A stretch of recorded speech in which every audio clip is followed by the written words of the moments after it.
If you've ever taken a job that felt wrong before you even signed the papers, you'll understand this one. I didn't ask too many questions when the job posted. Night janitor. Temporary. Cash. Private contract. No interview. Just show up if you're serious. I was broke. Living in the back seat of my car parked behind a Dollar General. My last job, warehouse line operator, had folded without warning 2 months prior. When I got the voicemail saying, "We're looking for someone steady, quiet, who won't ask questions," I figured that was me. I've learned that being invisible can be a marketable skill. The schools sat 20 miles west of anything.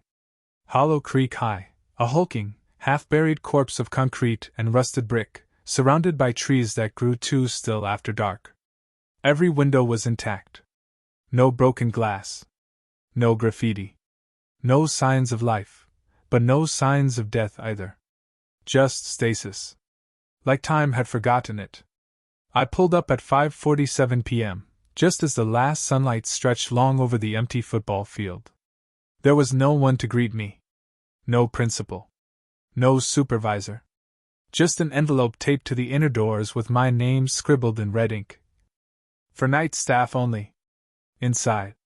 A master key ring. A faded floor plan of the school. And a typed sheet of rules, folded in thirds. No header. No signature.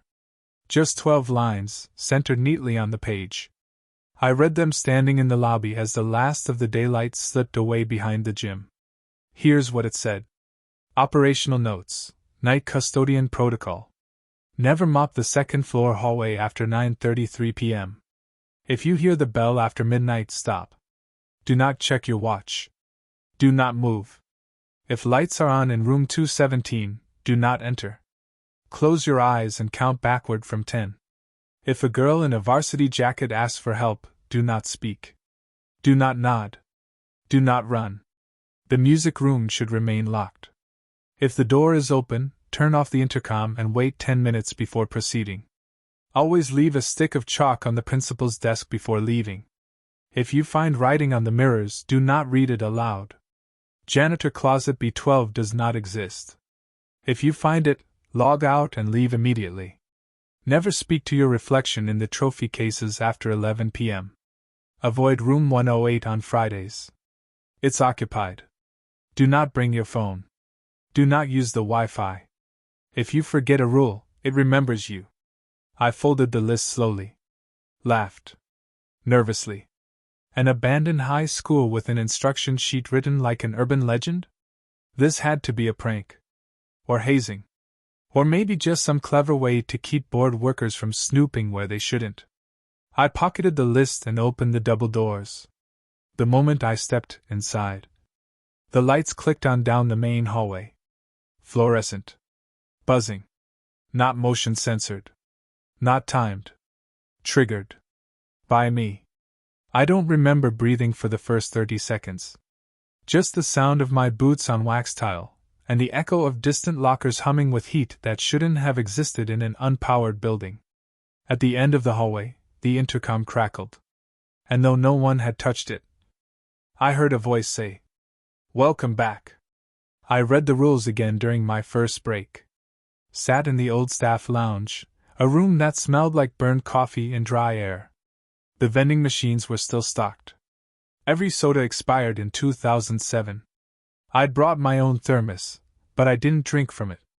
My hands were shaking. Not from fear, not yet, but from suspicion. There's something about a place that feels like it's pretending to be asleep. Like the whole building was holding its breath, waiting for me to misstep. And those rules? They didn't read like some HR checklist or scare you straight ghost tour. They read like ritual. Like someone had tried, and failed, to make this place livable. I started testing them. At 8:45 p.m., I took the mop cart up to the second floor. I told myself I'd do a trial run. Clean a few corners. Get out before 9:33. The hallway was long, pale green, lined with lockers that looked like they'd never been touched. Not dusty. Not decayed. Just still. Too still. At 9:15, I mopped from room 203 to the drinking fountain by the stairwell. The water still worked. Cold and metallic. At 9:26, I checked the time. 7 minutes left. I should have left then. Should have packed up, wheeled the cart downstairs, and logged the hours. But I wanted to see what would happen. So I mopped one more line. Just one. By the time I looked back at where I'd started, the floor was dry. Bone dry. Like it hadn't been touched in weeks. But not just dry, re-waxed. Like I'd never been there. And then I saw it. Footprints. Not mine. Smaller. Bare. Leading toward room 211. That wasn't the worst part. It was the locker beside the door. Number 211. Unlatched. Hanging open. Inside, a varsity jacket, deep red, gold stitching. Faded lettering on the back, Hollow Creek Cougars. And a photo taped inside the locker door. Grainy. Old. A smiling girl with a high ponytail and hollow eyes. The caption read, "Missing since March 14th, 2007. I didn't touch the photo. Didn't touch the jacket. Didn't mop another step. I turned the cart around, took the stairs 2 at a time, and locked myself in the janitor's room behind the gym for the rest of the shift. Didn't sleep. Didn't blink. Just kept reading the rules over and over like they were scripture. At sunrise, I left a piece of chalk on the principal's desk like the sheet told me to. As I turned to go, the intercom crackled again. Good. You remembered. The door closed behind me on its own. I added my own line to the back of the rules sheet that morning. Rule 13. If you mop after 9:33 p.m., they notice. And they leave you something. By night 3, I had a rhythm. Clock in. Mop the gym first. Wipe down doors. Avoid the second floor entirely. Leave chalk on the desk. Keep your head down. Keep moving. But I forgot something. Rule 2. If you hear the bell after midnight, stop. Do not check your watch. Do not move. It was 12:04 a.m. I was finishing the auditorium, stacking folding chairs in neat rows, when it rang. Clang. The sound shook the lights. It wasn't distant, like a memory.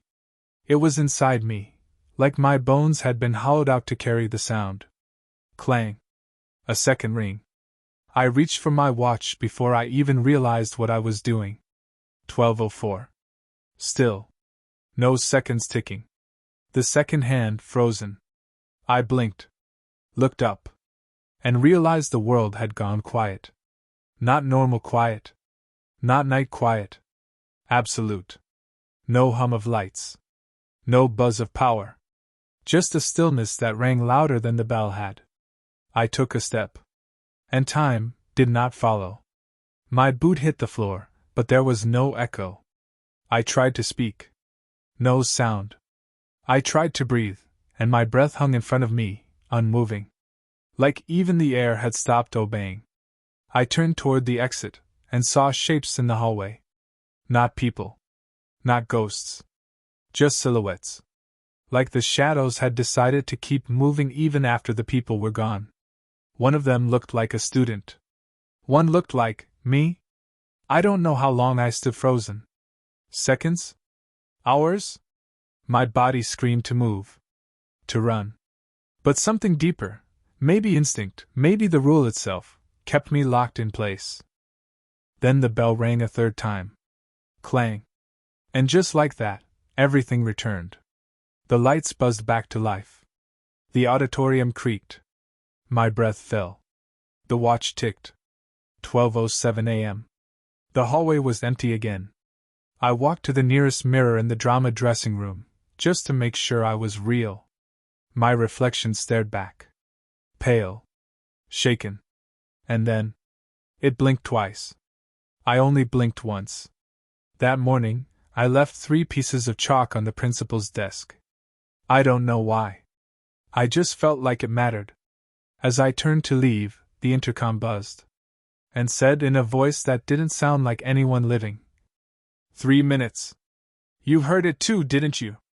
That night, I wrote a new note on the back of the rules. Rule 2 isn't a suggestion. It's a ceasefire. If the bell rings, time isn't yours anymore. Stand still. Or you might keep ringing after it's done. You can follow every rule. You can survive the bell. Avoid the doors. Count backward from 10.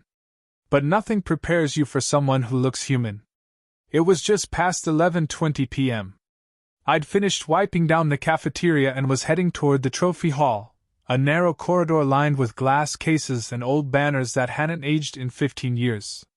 The hallway smelled like dust and lemon polish. But beneath that was something else. Hairspray. An old perfume. I turned the corner and saw her standing at the far end, leaning against the lockers like she belonged there. Like she was just waiting for class to end. She wore a red varsity jacket with gold stitching, the hollow creek C on the breast. White sneakers. Hair in a high ponytail. Eyes too wide. Too still. She smiled when she saw me. But not like a stranger. Like someone who recognized me. "Hey," she said, voice soft and sweet and wrong. "Can you help me find my locker?" I didn't answer. I froze. I'd read the rule a dozen times. If the girl in the varsity jacket asks for help, do not speak. Do not nod. Do not run. I remembered the photo in locker 211. The same jacket. The same face. Missing since 2007. She took a step toward me. No footsteps. Just movement, like a film skipping frames. Her smile twitched. "Please?" I lost my books. I clutched the mop handle until my knuckles ached. Didn't breathe. Didn't blink. She stepped closer. The hallway behind her stretched, elongating like the building was trying to keep her between me and the exit. She raised her hand like she was about to touch my face. And then she snapped. Not angry. Not sad. Physically snapped. Her smile tore open into something too wide. Her eyes collapsed inward, mouth stretching vertically like someone was pulling a zipper down her skull. I still didn't move. And then she blinked out. 1 second there. The next gone. The hallway lights flickered once. All the trophies inside the cases shook, glass rattling like something had screamed inside the walls. When the noise stopped, I looked down the corridor. The far end of the hall, where she had stood, was now soaked. Like someone had poured a bucket of water from the ceiling. I walked slowly back toward the gym. Didn't clean the floor that night. Didn't finish my rounds. I sat in the janitor's room and rewrote the rule by hand. Rule 4, expanded: if she asks for help, say nothing. She is not a girl. She is a memory trying to wear skin again. If you speak, it stretches you until you fit too. That morning, I left 2 pieces of chalk. Not sure why. But the intercom buzzed before I left. And this time, it said only, "You passed." Barely. Rule 3 had always stood out to me. If lights are on in room 217, do not enter. Close your eyes and count backward from 10. Simple enough. Don't go in. But on night 6, the lights weren't just on. They were moving. I'd just finished sweeping under the science wing stairs when I saw it. A soft, rhythmic flicker down the long west hallway. Pale white light glowing through the door window of room 217. Flickering like an old projector reel, but too slow. At first I froze. I remembered the rule. Close your eyes. Count backward. Walk away. But the light pulsed again, and I swear I heard children's voices. Muffled. Rhythmic. Like a lesson was being read aloud. And then, the square root of. Then silence. Then again. And then, the square root of. I stepped forward. Just a few feet. The air changed, became heavy, like walking underwater. The hallway behind me seemed farther away than before. I reached the door. Pressed my ear to the glass. Inside. I heard chalk on a board. That's when the knob turned. On its own. I didn't even try to stop myself. I opened the door and stepped inside. Room 217 was pristine. Desks aligned perfectly. A chalkboard covered in equations. A teacher at the front, back turned, writing endlessly, her hand looping in tight, robotic motions. 23 students sat perfectly still, all wearing the same clothes. White shirts. Black pants or skirts. No backpacks. No movement. And then I realized they weren't breathing. I took one step in, and the room glitched. Like a scratched DVD. The teacher's arm froze, then rewound her writing, erasing what she'd just drawn, and then wrote it again. Identical. The students turned their heads in perfect sync, toward the windows. Then back.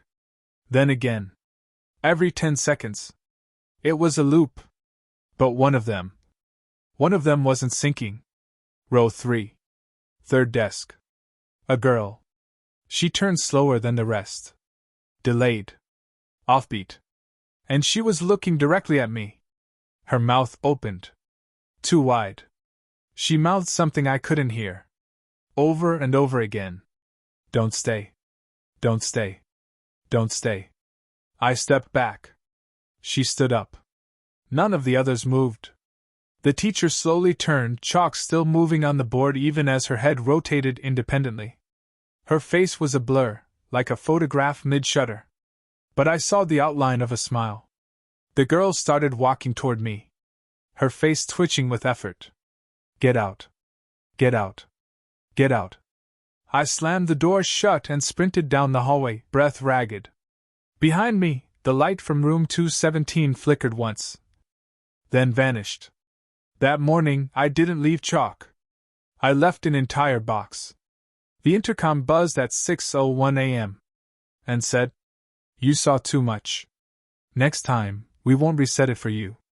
That night I added this to the rule sheet. Rule 3, updated room 217 is a trap and rewind. The lesson never ends.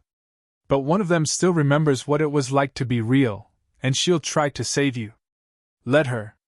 But never go in again. It wasn't on the map. The floor plan I was given had 3 levels. Main. Second. Maintenance. No basement. But on night 9 I found a new rule. Written in pencil. On the back of the supply closet door, near the boiler room. Crude. Hastily scribbled. Almost like it had been carved in with a dull nail. Rule 14. If the basement door is unlocked, lock it. Immediately. No explanation. No context. Just a warning with weight behind it. I found the door at 2:12 a.m. Down the east wing, behind a rusted panel labeled Electrical, do not enter. The panel was already open. No forced entry. Just ajar. And behind it, a metal door, small and square, with chipped green paint and a heat-warped placard. B0. Not B1. Not B2. Just B0. I turned the knob without thinking. It clicked. Already unlocked. The second the door cracked open, a sound spilled out. Low. Wet. Rhythmic. Like breathing. But not the kind that fills lungs. The kind that pulls something in. Air. Dirt. Memory. The air reeked of rotting paper and damp stone. It crawled up the stairwell like fingers brushing the inside of my nose and throat. I slammed the door shut. Locked it with a bolt. Twisted the knob until it fought back. Then I waited. I should have walked away. But I heard it. Knock. Then again. Knock. Then, a hum. Low. Familiar. Almost like a lullaby from room 217. Except it was being hummed slowly. Deeply. Like something very large was trying to remember what a child sounded like. I put my ear to the door. A mistake. From the other side, my voice whispered back. "Why did you lock me in?" I backed away. Fell. Scrambled into the janitor's closet and locked myself in for the rest of the shift. Didn't check the door again. Didn't clean anything else that night. The next morning, I left a piece of chalk. The intercom didn't buzz. It screamed. A long, mechanical screech that blew out the speakers. And then silence. I wrote a new rule that day. This one in pen. On the wall. No one had told me to. But I knew if I didn't, someone else would open it next. Rule 14, confirmed if the basement door is unlocked, it's because something is coming back up. It hums to lure you. It knocks to make sure you're listening. Lock it. Or it remembers your voice. I'd been good about the chalk. Every morning, before leaving, I placed a fresh stick on the principal's desk. Always centered. Always unbroken. Just like Rule 6 instructed. Always leave a stick of chalk on the principal's desk before leaving. It felt dumb at first. Ritualistic. But after room 217, after the girl, after the knocking, it stopped feeling dumb. It felt protective. Like a thank you card for being allowed to leave with my skin still on straight. But on night 10 I forgot. It was small, a delay. One of the intercom speakers burst with static around 5:58 a.m., and I sprinted to the front hall to shut the breaker before the entire panel blew. By the time I calmed down, gathered my bag, and walked past the office, I didn't even look inside. No chalk. That next shift, the school felt off. Colder. Wetter. My keys jingled louder than usual. The floor echoed differently. Like I was walking on bones, not tile. I ignored it. Kept moving.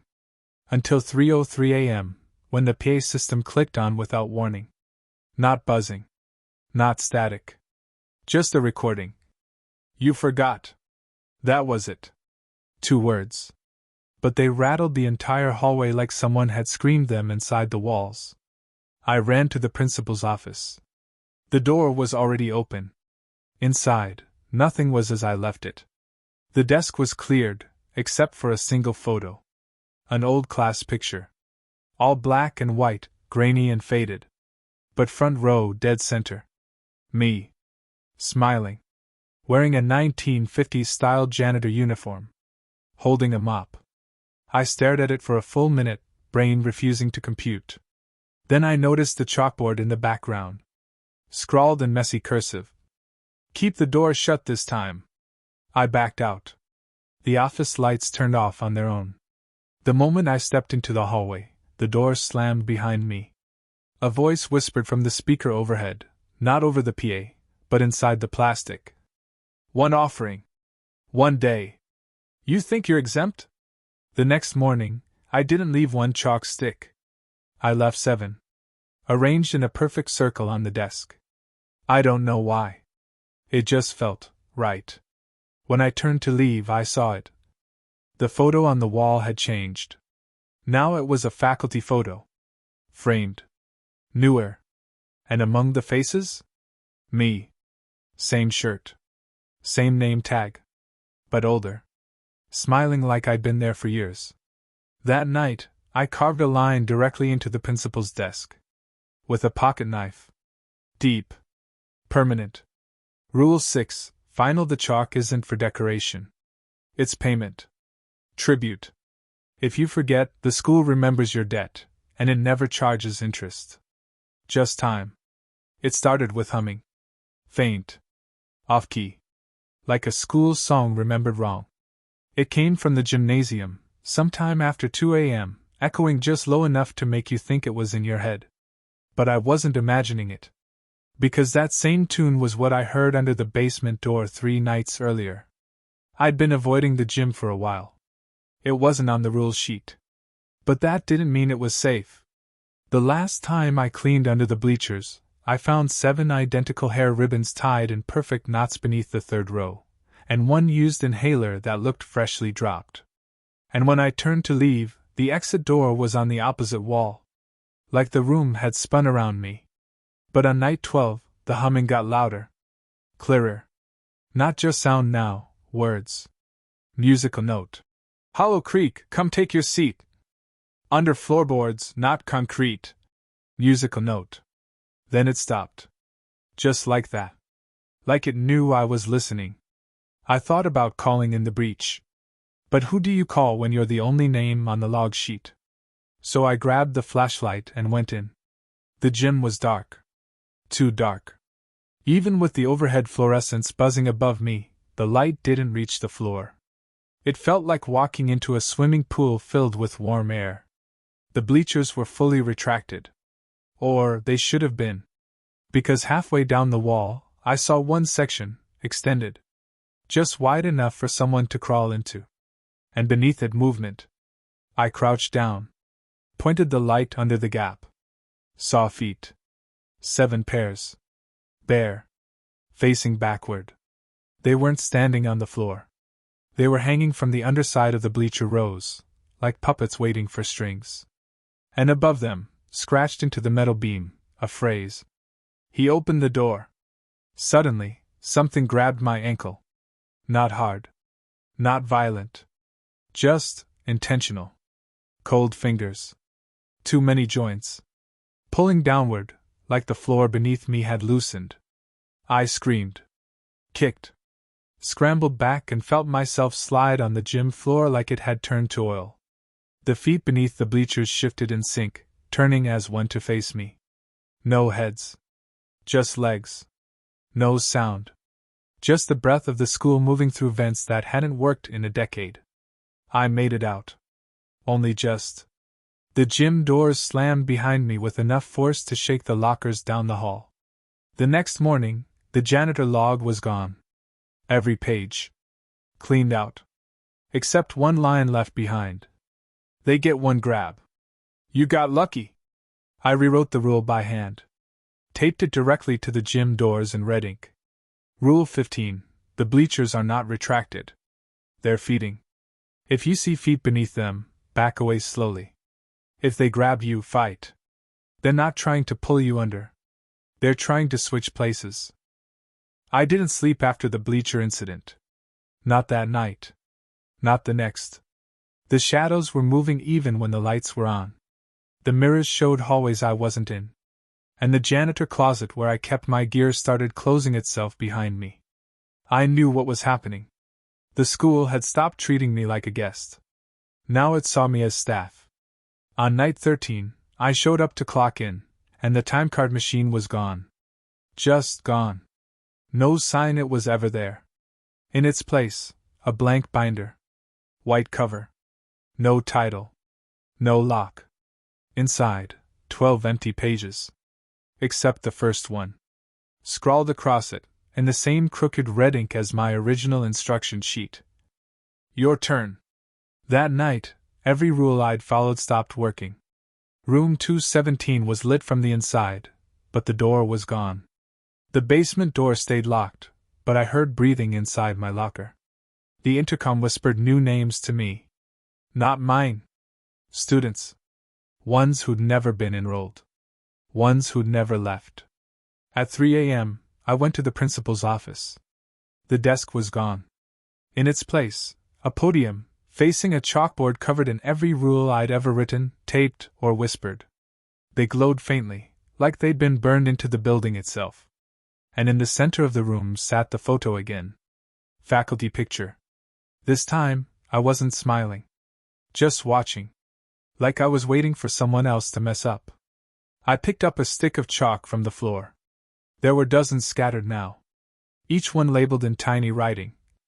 Rewrite. So I did. I stood at the board and added a new rule. The final one. I didn't think about it. I didn't blink. I just wrote it. Rule 16. If the building stops watching you, run. But if it starts talking in your voice, you're already hired. When I left at dawn, the front doors didn't open. They swung inward. Welcoming. Inviting. I walked out into the pale morning light, the parking lot perfectly still. My car was gone. In its place, a set of janitor keys. On a new ring. With no name tag. That afternoon, someone posted a job listing on a quiet corner of the internet.